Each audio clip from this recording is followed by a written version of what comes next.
ഈ മനുഷ്യൻ ഇവോൾവ് ചെയ്ത് ഒരു ദിവസം ദൈവമാവുന്നൊരു അവസരം ഉണ്ടാവും എന്നൊക്കെ അങ്ങനെ വേണമെങ്കിൽ പറയാം. ഇവോൾവ് ചെയ്യണം. ഒരു ലിവിങ് ഫോം എന്ന നിലയിൽ നമ്മൾ ഇവോൾവ് ചെയ്ത് ഈ കാര്യങ്ങൾ മനസ്സിലാക്കാൻ കഴിയുന്ന ഒരു ജീവിയായിട്ട് മാറും. അന്ന് മനസ്സിലാവും, ഇന്ന് മനസ്സിലാവില്ല. മറ്റെവിടെയെങ്കിലും ജീവൻ ഉണ്ടാകാൻ സാധ്യതയുണ്ടോ? അതിനുള്ള പോസിബിലിറ്റീസ് വെരി ഹൈ ആണ്. യെസ്, അത് സിമ്പിളായിട്ട് നമുക്ക് എക്സ്പ്ലെയിൻ ചെയ്യാവുന്ന കാര്യമാണ്. ഇപ്പോൾ ഭൂമിയിലാണ് ലൈഫ് ഉണ്ടായത്, നമുക്കെല്ലാം അറിയാവുന്ന ലൈഫ്. നമ്മളിവിടെ ജീവിക്കുന്ന ആയതുകൊണ്ട്, മറ്റേ കൂപമണ്ഡപങ്ങളായതുകൊണ്ട് നമുക്ക് ഇതിനെക്കുറിച്ച് സംസാരിക്കാം.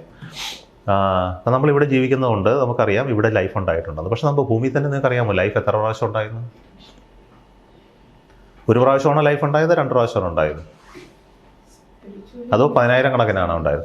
ലൈഫ് ആദ്യം ഉണ്ടായത്. ഇപ്പോൾ നിങ്ങളിന്ന് സയൻറ്റിഫിക് ആയിട്ടാണല്ലോ എല്ലാവരും സംസാരിക്കുന്നത്. അപ്പോൾ ലൈഫ് ഒരിക്കൽ ഉണ്ടായി, അതിനുശേഷം ആ ലൈഫിൽ നീ കണ്ടതെല്ലാം ഉണ്ടായി. ഓക്കെ, എന്നാൽ ലൈഫ് അങ്ങനെ 1 പ്രാവശ്യം ഉണ്ടായത്, 2 പ്രാവശ്യം ഉണ്ടായത്, 3 പ്രാവശ്യമാണ് ഉണ്ടായത്? നമുക്ക് അറ്റ്ലീസ്റ്റ് ഹിസ്റ്റോറിക്കൽ എവിഡൻസ് ഉണ്ട് മൾട്ടിപ്പിൾ ടൈംസ് ഉണ്ടായിട്ടുണ്ടെന്നുള്ളത്. ഓക്കെ, ഭൂമിയിൽ ലൈഫ് 1 പ്രാവശ്യമല്ല ഉണ്ടായത്, പല പ്രാവശ്യങ്ങളിൽ ഉണ്ടായിട്ടുണ്ട്. ഭൂമിയുടെ ആയുസ് 4 ബില്യൺ വർഷമാണ്. 3.5 ബില്യൺ വർഷങ്ങൾക്ക് മുമ്പ് തന്നെ ലൈഫ് ഉണ്ടായി ഇവിടെ. അത് നശിപ്പിക്കപ്പെട്ടു.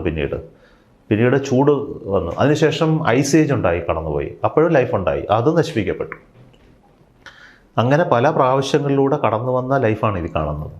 ഈ കാണുന്ന ലൈഫ് തന്നെ വളരെ കോംപ്ലക്സ് ലൈഫാണ്. എത്രയോ തരം ലൈഫുകൾ മിക്സ് ചെയ്തുണ്ടായ ഒരു ലൈഫാണ് ഈ കാണുന്നത്. അത് തന്നെ പലതരത്തിലുണ്ടായ ലൈഫുകൾ ചേർന്നുണ്ടായ ഒരു മിക്സ്ഡ് ലൈഫ് ഫോമാണ് ഈ കാണുന്നത്. അപ്പോൾ ഇതിൻ്റെ സിമ്പിൾ പറഞ്ഞാൽ, നമ്മളിപ്പോൾ രണ്ടാമത്തെ എക്സാമ്പിൾ പറഞ്ഞാൽ, ഈ ഭൂമിയിൽ എന്തൊക്കെയാണ് ഉള്ളത്? ഭൂമിയിൽ ജലമുണ്ട്, എല്ലാ മിനറൽസും ഉണ്ട്. ഈ മിനറൽസ് എന്ന് പറഞ്ഞാൽ എലിമെൻറ്റുകളാണ്. ഹൈഡ്രജൻ, ഹീലിയം, ബോറോൺ, ഹൈഡ്രജൻ, എല്ലാ എലിമെൻറ്റുകളും വന്നുണ്ടാക്കിയ ഒരു സാധനമാണ് ഈ ഭൂമി. ഈ ഭൂമി ഉണ്ടായ എങ്ങനെയാണെന്ന് വെച്ചാൽ, നക്ഷത്രങ്ങളുണ്ടായി പൊട്ടിത്തെറിച്ചുണ്ടായ പൊടികളിൽ നിന്നുണ്ടായത്. ഓക്കെ, അതുപോലെ ഉണ്ടായ ബില്യൺസ് ഓഫ് ഭൂമികൾ ഇന്ന് ലോകത്തുണ്ട്. അവയെല്ലാം ഉള്ളത് ഇതേ സ്ട്രക്ചറാണ്. ഈ കാണുന്ന സാധനം പോലെ തന്നെയാണ് മറ്റേതൊരു പ്ലാനറ്റും. ഇവിടെ എന്തൊക്കെയുണ്ടോ അത് അവിടെയുണ്ട്. ക്വസ്റ്റ്യൻ വെള്ളമായിട്ടുണ്ടോ, ഐസായിട്ടാണോ, ഗ്രാവിറ്റി ഇതുപോലെയാണോ, ഇപ്പോഴും ചൂടാണോ, തണുപ്പാണോ, ടെമ്പറേച്ചർ അത് എത്തിയിട്ടുണ്ടോ എന്നുള്ളൊരു ചോദ്യങ്ങൾ മാത്രമേ ഉള്ളൂ. അതിൻ്റെ അർത്ഥം ഇവിടെ ലൈഫ് ഉണ്ടായെങ്കിൽ തിളച്ചു മറിഞ്ഞ് നടക്കുന്ന ഭൂമിയിൽ 3.5 ബില്യൺ വർഷം മുമ്പ് ലൈഫ് ഉണ്ടായെങ്കിൽ ഈ പറഞ്ഞ സ്ഥലത്ത് എല്ലാ ലൈഫ് ഉണ്ടായി കാണും, മെജോറിറ്റി സ്ഥലങ്ങളിലും. കാരണം അങ്ങനെയാണ്. കാരണം ഈ പറഞ്ഞ എലിമെൻറ്റുകളും കണ്ടീഷൻസും അവിടെയുണ്ട്. അപ്പോൾ ലൈഫ് എവിടെയും ഉണ്ടാവാം, മൾട്ടിപ്പിൾ ടൈംസ് ഉണ്ടാവാം. പക്ഷെ അത് കണ്ടിന്യൂ ചെയ്യുമോ, അത് പ്രോഗ്രസ് ചെയ്ത് ഇവോൾവ് ലൈഫായി മാറിയെന്നോ, ഇന്ന് നമ്മൾ കാണുന്ന DNA-യും ATPയും ഒക്കെ ചേർന്ന ഓക്സിജനെ യൂസ് ചെയ്ത് ജീവിക്കുന്ന ലൈഫായിട്ട് മാറിയെന്നോ എന്നൊന്നും എനിക്ക് അറിഞ്ഞുകൂടാ. അത് ഇവിടുത്തെ സിറ്റുവേഷനിൽ ഇവോൾവ് ചെയ്ത് വന്നതാണ്. ഇപ്പം നിങ്ങൾക്കറിയാം, ചെടികളും ജന്തുക്കളും 2 സ്ട്രീമുകളുണ്ടായി ഭൂമിയിൽ. നമ്മൾ രണ്ടും ഒന്നാണെന്നറിയാം എസെൻഷ്യലായിട്ട്. ചെടിയും മനുഷ്യനല്ല, എസെൻഷ്യലി ഒന്നാണ്. നമ്മുടെ DNA സ്ട്രക്ചർ ഇവിടെ ആകെ ഒന്നേ ഉള്ളൂ. കാരണം ഇത് രണ്ടും കൂടെ മെർജ് ചെയ്ത് ഒന്നായിപ്പോയി.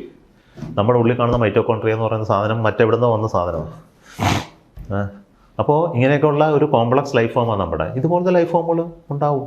പക്ഷേ ക്വസ്റ്റ്യൻ ഇതാണ്, ആ പറഞ്ഞ ലൈഫ് ഫോമുകൾ ഇന്ന് നമ്മളെവിടെ അത്രയും ഇൻ്റലിജൻ്റായിട്ട് ഡെവലപ്പ് ചെയ്യപ്പെട്ടിട്ടുണ്ടോ, ഇന്നും പ്രിമിറ്റീവായിട്ട് നിലനിൽക്കുകയാണോ? അവിടെയാണ് ക്വസ്റ്റ്യൻ. അപ്പോഴാണ് നമ്മൾ ആലോചിക്കുന്ന ടൈം സ്കെയിലുകളെ കുറിച്ച് ആലോചിക്കുന്നത്. ഈ പറഞ്ഞ ഇൻ്റലിജൻസ് എപ്പോഴാണ് വന്നത്? മനുഷ്യൻ വന്നിട്ട് തന്നെ 80,000 വർഷമായിട്ടുള്ളൂ. അതിൽ ഈ പറഞ്ഞ ഇൻ്റലിജൻസ് ഒക്കെ വന്നിട്ട് കുറച്ച് ആയിരങ്ങൾ വർഷങ്ങളേ ആയിട്ടുള്ളൂ. ഈ യൂണിവേഴ്സ് എക്സിസ്റ്റ് ചെയ്യാൻ തുടങ്ങിയിട്ട്, ഈ സ്റ്റാറുകൾ എക്സിസ്റ്റ് ചെയ്യാൻ തുടങ്ങിയിട്ട് ബില്യൺസ് ഓഫ് വർഷങ്ങളായി. ഇതിനുള്ളിൽ ചിലപ്പോൾ ഇതൊക്കെ വന്നു പോയി കാണും, ഇനിയും വരുമായിരിക്കും. പക്ഷേ ചിലപ്പോൾ നമ്മളെക്കാളും അല്പം പുറകിലായിരിക്കും, ചിലപ്പോൾ നമ്മളെക്കാളും ലക്ഷം വർഷങ്ങൾക്ക് അഡ്വാൻസ്ഡ് ആയിരിക്കും. രണ്ടും പോസിബിളാണ്. പക്ഷേ ഒരു ഇഷ്യൂ എന്ന് പറയുന്നത്, അവർക്ക് ഈ പറഞ്ഞ കമ്മ്യൂണിക്കേഷൻ സ്കില്ലുണ്ടോ, ഇൻ്റർപ്ലാനറ്റ് ട്രാവൽ ചെയ്യാനുള്ള കപ്പാസിറ്റി ഉണ്ടോ, ഈ ദൂരങ്ങൾ താണ്ടാനുള്ള ടെക്നോളജി ഉണ്ടോ, ഇതൊക്കെ നമുക്കറിയില്ല. അത്രേ ഉള്ളൂ. അല്ല, എനിക്കൊരു സംശയമില്ല, ലൈഫ് എന്ന് പറയുന്ന, നിങ്ങളീ പറയുന്ന ലൈഫ് എന്ന് പറഞ്ഞാൽ എന്താ? എൻ്റെ അഭിപ്രായത്തിൽ എല്ലാത്തിനും ലൈഫുണ്ട്. ഈവൻ ഈ യൂണിവേഴ്സിൻ്റെ ഒരു ലൈഫുള്ള ആയിട്ടാണ് ഞാൻ വിശ്വസിക്കുന്നത്. അപ്പോൾ അങ്ങനെയുള്ളൊരു സമയത്ത് നിങ്ങളീ പറഞ്ഞ റിപ്രൊഡ്യൂസബിൾ ലൈഫ്, ബയോളജിക്കൽ ലൈഫ് എല്ലാം ഒരുപാട് സ്ഥലത്തുണ്ടാകും, നോ ഡൗട്ട്. ഒരു മണ്ടൻ ചോദ്യം ചോദിച്ചോട്ടെ, എന്നെ സ്ഥിരമായി അത്ഭുതപ്പെടുത്തുന്ന ഒരു കാര്യമുണ്ട്. ഈ യൂണിവേഴ്സ് എന്ന് പറയുന്നത്, താങ്കൾക്ക് സ്പേസ് സയന്റിസ്റ്റ്, അതുകൊണ്ട് ചോദിക്കുക, എന്താണ് ഈ അൾട്ടിമേറ്റ് ആയിട്ടുള്ളത്? കാരണം മനുഷ്യന്റെ ഒരു ഇമാജിനേഷനിൽ, അറ്റ്ലീസ്റ്റ് എൻ്റെ ഒരു ഇമാജിനേഷനിൽ, ഒരു റൂഫും ഒരു ബേസും ഉള്ള ഒരു കാര്യമേ നമുക്ക് ചിന്തിക്കാൻ തന്നെ പറ്റൂ. അപ്പൊ അത്തരം ഒരു സമയത്ത് സ്പേസും ടൈമും ഒന്നും ഇല്ലാതെ അനന്തകോടി നക്ഷത്രങ്ങളിലെ അനന്തകോടി ഗോളങ്ങൾ എവിടെയോ ഇങ്ങനെ ചുറ്റിത്തിരിഞ്ഞ് നിൽക്കുന്ന ഒരു പ്രതലം. അതിന് മേളിലും ഇല്ല, താഴെയും ഇല്ല, റൈറ്റും ഇല്ല, ലെഫ്റ്റും ഇല്ല. എന്താണ് ഈ ഒരു കോൺസ്റ്റലേഷൻ? ഈ യൂണിവേഴ്സിന്റെ ഒരു അൾട്ടിമേറ്റ് എന്താണ് ഇത്? Is it centred on something? Is it starting somewhere? എന്താണ്? അവിടെയാണ് നമ്മൾ നേരത്തെ പറഞ്ഞ ഇഷ്യൂലേക്ക് വീണ്ടും തിരിച്ചു വരുന്നത്. മെറ്റീരിയലിസവും സ്പിരിച്വാലിറ്റിയും തമ്മിലുള്ള സ്ഥലത്തേക്ക് നമ്മൾ എത്തിപ്പെടുന്ന അവിടെയാണ്. നമ്മൾ മനസ്സിലാക്കാൻ പറ്റുന്ന ഒരു കാര്യമേ ഉള്ളൂ, നമ്മൾ ഒരു ജന്തുവാണ്, ജീവിയാണ്.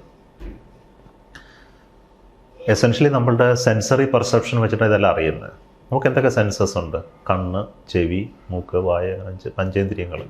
ഇതിലൂടെ കിട്ടുന്ന ഇൻപുട്ടുകൾ വെച്ചിട്ടാണ് നിങ്ങൾ ഈ പറയുന്ന വ്യൂ ഓഫ് ദ യൂണിവേഴ്സ് ഉണ്ടാക്കിയിരിക്കുന്നത്. ഇതിൻ്റെ അപ്പുറം നിങ്ങൾക്കൊന്നും പറ്റില്ല. പിന്നെ ഈ സെൻസേഴ്സിൻ്റെ എല്ലാ കാര്യങ്ങളും വെച്ചിട്ട് കുറച്ച് ഇമാജിനേഷൻ ഉണ്ടാക്കാം. ഇതേ ഉള്ളൂ. ഇന്നത്തെ scientific understanding of the universe എന്ന് പറഞ്ഞാൽ ഈ സെൻസറി പെർസെപ്ഷൻസ് അപ്പുറത്താണ്. ഇന്ന് മാത്തമാറ്റിക്കലി പ്രൂവൺ യൂണിവേഴ്സിൻ്റെ പ്രിൻസിപ്പിൾ തന്നെ മനുഷ്യന് മനസ്സിലാക്കാൻ പറ്റാത്തതാണ്.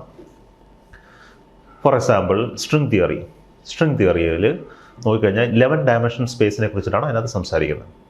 മനുഷ്യന് ആകെ അറിയാവുന്ന 2 ഡയമെൻഷൻ മാത്രമാണ്. 3ാമത്തെ ഡയമെൻഷൻ പോലും മനസ്സിലാക്കാനുള്ള കഴിവില്ല. 4ാമത്തെ ഡയമെൻഷൻ സമയത്തെക്കുറിച്ച് യാതൊരു ബോധവും ഇല്ല. നമ്മളെ പറഞ്ഞു പഠിപ്പിച്ചതാണ് സമയം. അപ്പോൾ ഇങ്ങനെ ഇരിക്കുന്ന ഒരു ലിമിറ്റഡ് കേപ്പബിലിറ്റിയുള്ള ഒരു ഓർഗാനിസം എന്ന് പറയുന്ന മനുഷ്യന് കോംപ്ലക്സ് ആയിട്ടുള്ള യൂണിവേഴ്സിനെ കുറിച്ച് മനസ്സിലാക്കാൻ പറ്റുമെന്ന് ചിന്തിക്കുന്നത് തന്നെ ഫൂളിഷാണ്. കാരണം ഈ യൂണിവേഴ്സ് മാത്തമാറ്റിക്കൽ അറ്റ്ലീസ്റ്റ് നമ്മുടെ അണ്ടർസ്റ്റാൻഡിങ് കൊണ്ടുണ്ടാക്കിയ ഒരു മാത്തമാറ്റിക്സിൽ ഈ യൂണിവേഴ്സിനെ എക്സ്പ്ലെയിൻ ചെയ്യാൻ പറ്റുന്ന നിയറസ്റ്റ് തിയറി എന്നുള്ളത് സ്ട്രിംഗ് തിയറിയാണ്. ആ സ്ട്രിംഗ് തിയറി പോലും കൺസീവ് ചെയ്യാൻ പറ്റില്ല. ഒരു 11 ഡയമെൻഷൻ മാട്രിക്സിനെ നിങ്ങൾക്ക് എഴുതിയിട്ട് അതിനെ ചിന്തിക്കാൻ പോലും പറ്റില്ല. 4th 5th ഡയമെൻഷനുള്ള ഒരു ഒബ്ജക്റ്റിനെ കുറിച്ച് ആലോചിക്കാൻ പോലും പറ്റാത്ത ഒരു ചിന്തിക്കാൻ നമ്മളെ കൊണ്ടാവില്ല. അപ്പോൾ 11 ഡയമെൻഷൻ നിങ്ങൾക്ക് എങ്ങനെ ആലോചിക്കാൻ പറ്റും? ഇപ്പോൾ ഈ കാണാവുന്ന യൂണിവേഴ്സിനെ കുറിച്ച് ചിന്തിക്കാൻ നിങ്ങളെ കൊണ്ട് ഒരിക്കലും ആവില്ല. അപ്പോൾ നമ്മൾ കാണുന്നത് മാത്രമാണ് ഈ ഇത്രയും ഡയമെൻഷനിലുള്ളത്. So actually universe might have lot of dimension. I don't know. But mathematically string theory can explain ഒരുപാട് കാര്യങ്ങൾ എക്സ്പ്ലെയിൻ ചെയ്യാൻ പറ്റുന്നുണ്ട്. ഇന്നത്തെ അവസ്ഥയിൽ മാറ്ററിനെ എക്സ്പ്ലെയിൻ ചെയ്യാൻ പറ്റും, ഗ്രാവിറ്റി എക്സ്പ്ലെയിൻ ചെയ്യാൻ, ഇലക്ട്രോമാഗ്നറ്റിക് ഫോഴ്സിനെ എക്സ്പ്ലെയിൻ പറ്റും, ഇവല്യൂഷൻ യൂണിവേഴ്സിനെ എക്സ്പ്ലെയിൻ ചെയ്യാൻ പറ്റും, പാർട്ടിക്കിൾസിനെ എക്സ്പ്ലെയിൻ ചെയ്യാൻ പറ്റും, 4 ഫോഴ്സുകൾ എക്സ്പ്ലെയിൻ ചെയ്യാൻ പറ്റും. ഓക്കെ, ഇതൊക്കെ എക്സ്പ്ലെയിൻ ചെയ്യാൻ പറ്റുന്ന ഒരു സാധനമാണ്. പക്ഷേ അതിനകത്ത് പറയുന്ന ആ തിയറി മനുഷ്യൻ്റെ മനസ്സിനുള്ളിൽ കൊണ്ടുവരാൻ പറ്റില്ല. അത് പേപ്പറിലിരിക്കുകയുള്ളൂ. അങ്ങനെയുള്ള ഒരു തിയറി വെച്ചിട്ട് നിങ്ങൾക്ക് ഇതിനെ മനസ്സിലാക്കണമെന്ന് പറഞ്ഞു കഴിഞ്ഞാൽ നടക്കുന്ന കാര്യമല്ല. ആരെങ്കിലും ഞാൻ യൂണിവേഴ്സിനെ എൻ്റെ മനസ്സിൽ സങ്കല്പിച്ചിട്ട് ഇതായിരിക്കുമെന്ന് ചിന്തിച്ച് മനസ്സിലാക്കാമെന്ന് നിങ്ങൾ വിചാരിക്കുന്നുണ്ടെങ്കിൽ യു ആർ അട്ടർ ഫൂൾസ്. കാരണം കോംപ്ലക്സ് ഇതിനേക്കാളും നിങ്ങളുടെ സെൻസറി പെർസെപ്ഷൻ്റെ അപ്പുറത്താണ് യൂണിവേഴ്സ് എന്ന് മാത്രം പറഞ്ഞാലേ പറ്റുള്ളൂ. അതൊക്കെ തന്നെ അതിനകത്ത് ഞാൻ പറഞ്ഞു. ഞാൻ അതിലേക്കൊന്നും പോകുന്നില്ല. മൾട്ടിവേഴ്സിനെ കുറിച്ച് പറയാം, ഈ പറഞ്ഞ ഡിസ്റ്റൻസുകളെന്ന്, ഈ കാണുന്ന ഡിസ്റ്റൻസ്. ഫോർ എക്സാമ്പിൾ ഞാൻ പറയുകയാണ്, ഒരു ഗാലക്സിയിൽ നിന്ന് മറ്റൊരു ഗാലക്സിയിലേക്കുള്ള ദൂരം എത്ര ബില്യൺ ലൈറ്റ് ഇയേഴ്സാണ്? ആലോചിക്കാൻ പറ്റുമോ നിങ്ങൾക്ക്? ഒരു മനുഷ്യ മനസ്സിൽ ആ ദൂരത്തെ ഫിസിക്കലായിട്ട് സങ്കല്പിക്കാൻ പോലും നമ്മളെ കൊണ്ടാവില്ല. ഒന്നും വേണ്ട, ഈ മിൽക്കി വേ ഗാലക്സിയുടെ ഡയമീറ്റർ പോലും ചിന്തിക്കാനാവില്ല. നമുക്കൊരു പടം ഇങ്ങനെ വരച്ചു വെച്ചിട്ട് ഇതാണ് 10 ബില്യൺ ലൈറ്റ് ഇയേഴ്സ് ദൂരം എന്നിങ്ങനെ പറഞ്ഞ് സന്തോഷിക്കാമെന്നല്ലാതെ അതിനെ ഇൻറ്റേർണലൈസ് ചെയ്യാൻ നമുക്കുണ്ടാവില്ല ആ ദൂരത്തെ. ഓക്കെ, അങ്ങനെ ഇൻറ്റേർണലൈസ് ചെയ്യാൻ പറ്റാത്ത ഒരുപാട് സാധനങ്ങളുണ്ട് യൂണിവേഴ്സിൽ. അതുതന്നെയാണ് നിങ്ങളുടെ ആറ്റം സ്ട്രക്ചർ, ന്യൂക്ലിയസ്, അതിനുള്ളിലുള്ള സംഭവിക്കുന്ന ഈ വിരുദ്ധമായിട്ടിരിക്കുന്ന പ്രോട്ടോണുകളും എല്ലാം ഒരുമിച്ച് വന്ന ന്യൂട്രോണിനൊപ്പം അവിടെ ഒരുമിച്ചിരിക്കുന്നത്. എത്രയോ ശക്തമായ ബലത്തിൻ്റെ ഉള്ളിലാണ് അത് അവിടെ ഇരിക്കുന്നത്. അതിനെ ചുറ്റി എത്രയോ ദൂരത്തിലുള്ള ഇലക്ട്രോണുകൾ കറങ്ങിക്കൊണ്ടിരിക്കുന്നത്. അതിനുള്ളിൽ അനന്തമായ ഗ്യാപ്പ്, ഈ പറഞ്ഞ ന്യൂക്ലിയസും ഇലക്ട്രോണും തമ്മിലുള്ള ആ ദൂരത്തിനിടയ്ക്കുള്ള ദൂരം, അത് ഈ അനന്ത ദൂരങ്ങളെ പോലെ തന്നെയുള്ള ദൂരങ്ങളാണ്. പക്ഷെ അത് ഇത്ര ചെറുതായിട്ട് ഇവിടെ ഇരിക്കുന്നു. എങ്ങനെ അത് കൺസീവ് ചെയ്യാൻ പറ്റും മനുഷ്യൻ്റെ മനസ്സിന്? ഇതൊക്കെ പറഞ്ഞു കേട്ട് നമുക്ക് സന്തോഷിക്കാമെന്നല്ലാതെ